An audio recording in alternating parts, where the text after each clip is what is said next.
Hello everyone, I'm Ben Johnson and this is the Perpetual Chess Podcast. On Perpetual Chess, I have weekly conversations with chess players, personalities, authors, and adult improvers about their lives, their careers, and about chess improvement. Perpetual Chess is brought to you through the generosity of its Patreon and PayPal supporters. For more information, go to perpetualchesspod.com. Hey everyone, welcome back to another Adult Improver edition of Perpetual Chess, although we have more to talk about with today's guest than just adult improvement. Our guest today is a USCF Master. He is a chess trainer by profession and actually a certified steps trainer, which we'll talk about. He now lives in Florida. He's also a chess parent.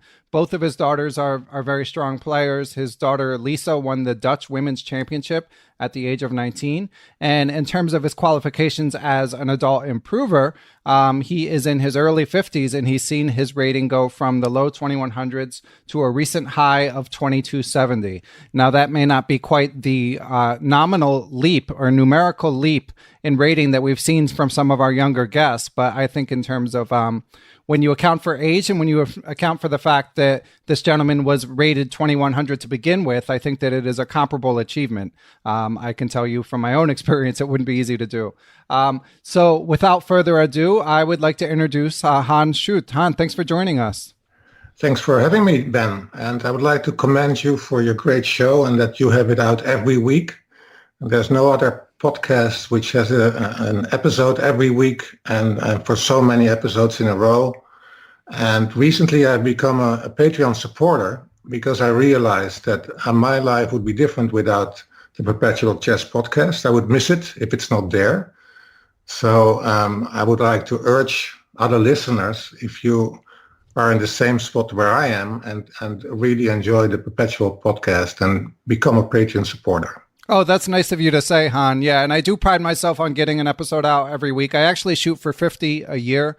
So I finally took a week off a couple weeks ago. It's been a hectic summer, but overall, I don't anticipate any more weeks off until at least December, and maybe even have some more content on the way that I'm brainstorming. So stay tuned for an announcement in that regard, potentially. But anyway, thanks for the kind words, and let's get to the chess. So we'll get to your adult improvement. We have a lot to talk about, as I've been saying again and again as we email in preparation for this. But I thought that we could start with your most recent sort of the most recent thing that got you some notoriety in the chess world, which was at the recent U.S. Open in Florida. You did a presentation about the steps method, which I already mentioned. You're a certified steps trainer. And of course, the steps method has come up periodically with many guests like Alex King and John Hartman and many others over time. But why don't we take it big picture, and you can just begin by telling us what the steps method is. Yes, so the steps method is a method to learn to play chess, and it goes from novice to master. So it has a wide scope. So you start with all the rules, and it has been developed by Rob Brunier. He died, unfortunately, in 2005, and Cor van Weigerden. So Rob Brunier supported highly gifted children. So his background was in education. And Cor van Weigerden, who's an international master, he has also a background in education. He was in physical education, but he was also the former national coach of the women's team, and he trained, for instance, Luc van Bailey and Erwin Lamy. Those are his pupils. And so if you look to the whole method, it's really based on didactic methods. It's rooted in how the development of the child, that's the central part.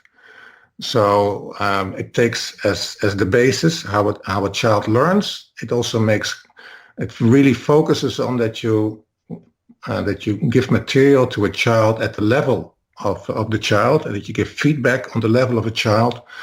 And so you have small building blocks, and then you practice that.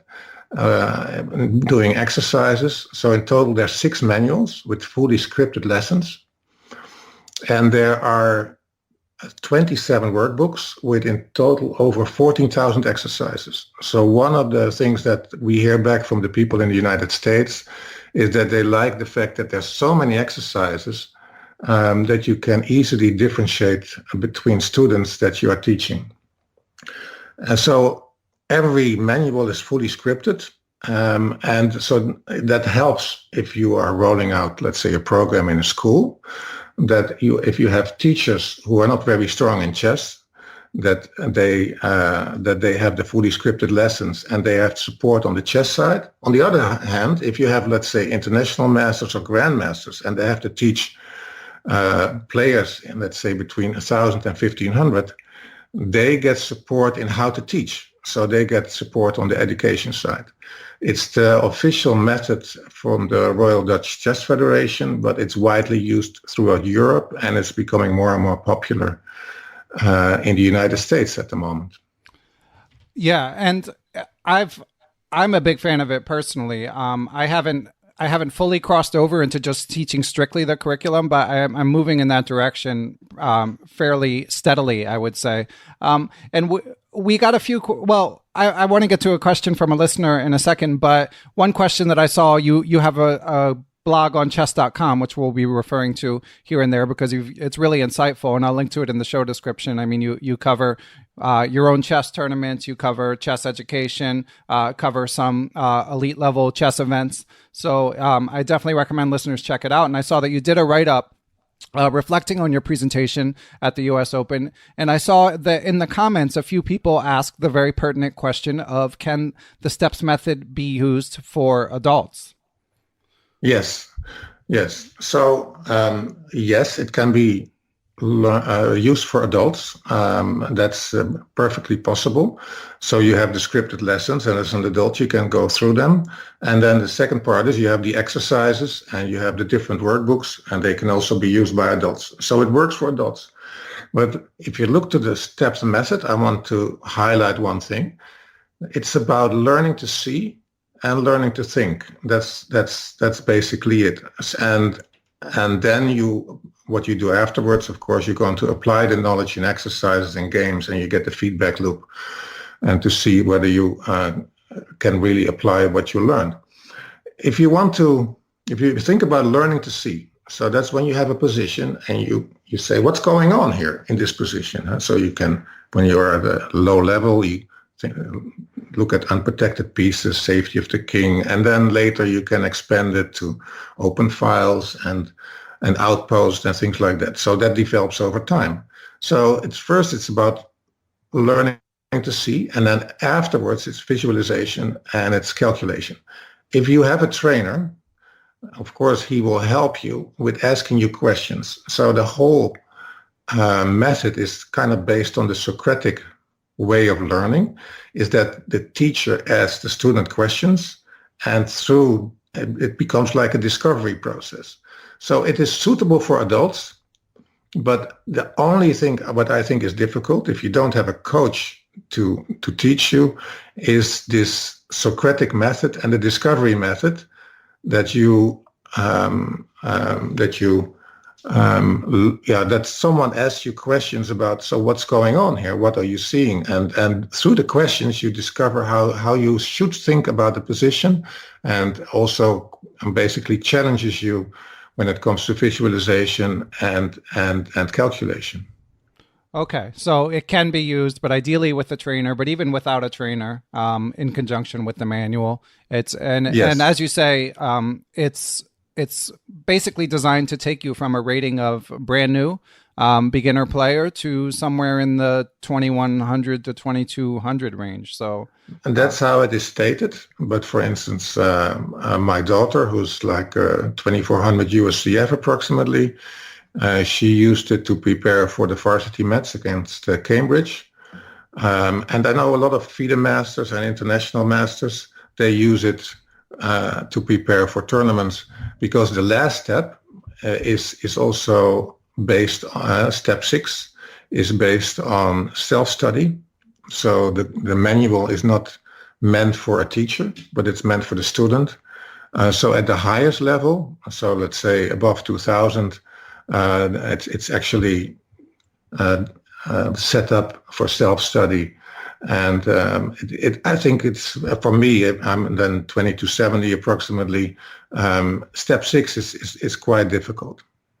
So they state it's for 2100, but I think it goes a bit higher. Yeah, which is great. And have you had a chance to fool around with the Chess Tutor discs as well? They have a few discs that you can use on your computer. Yes. So that has also been a recurring question. That's why is the steps method not online? So there are Chess Tutor discs. So those are CDs, and they are for the first 3 steps. But if you look what I just explained about learning to see and then learning to think, one of the main issues is guessing. So when you are using a computer and when you are using a chess tutor, it is you do your move and you say, okay, it's wrong or right, and then you just move on to the next exercise. And so this moment of looking at a position and not guessing, but really saying, this is like I am in a tournament situation and I have to find the best move. That is one of the problems with using it online. And I have to say, and just how I changed my own practice based on this, because first I was thought like, okay, I think this developer, Cor van Weijert, it's a bit too strict about it. So I thought, let me create some exercises on Chessable with the people buy the books. I have a private course on Chessable with some steps exercises. And I just noticed it's like when they do it online, they guess. Mm-hmm. And then basically it's like a golden nugget that you get with a position to analyze. And the golden nugget is gone when you guess, you see the answer, and after that it becomes a memorization exercise. So that's the first part, is like the guessing. And the second part to it is that when you do it online, you do a move, and then the computer reacts, and there's a counter move. So instead of, when you think about calculation, visualization, where sometimes you have to think 10 plies ahead, it becomes like 10 times 1 ply, because every time you see the counter move of your opponent. So within the steps method, the focus is really on working with the books. Also the teacher takes the books and he sees what the student understood from his lesson. So it's important for the teacher to understand, did he understand it and can he apply it? So when you think about knowledge transfer, it's first about the teaching, the knowledge, then it's about understanding, and then it's about application and checking whether the student can apply it. So the chess tutors are there. They are up to step 3, as far as I know. But if you look to the core philosophy of the steps method, it is recommended that you use the workbooks and the scripted manuals, and you use it as a feedback loop to the student to check whether he can apply the knowledge that you have taught. Okay, that makes sense. And I know that some online sites have made efforts to bring steps online, and perhaps that's why they've been resistant to keeping it in its purest form, keeping it in the book format, because it may be the best way to use it. So we've got a lot of great questions for you, Han. I want to thank all of the Perpetual Chess supporters for sending in some great questions, and I want to jump right into them because we've got a couple related to steps, and then when we go hardcore on your adult improvement later, we've got some good ones related to that. So the first question relating to steps is from supporter of the podcast, John Carruthers, and John asks 3 questions related to steps, which are: what are the requirements to be eligible to be a certified steps trainer? What does the certification consist of? Steps, time, tests, etc. Well, like which steps? What are the steps of the process? And are you open to providing a copy or link of the presentation that you gave at the US Open? Yeah, so let's start with the easy one, which is the third one. So in my blog, I wrote that everyone who's interested in a copy, just drop me a message on chess.com. My handle is just Han Schut, so just my name. Very simple.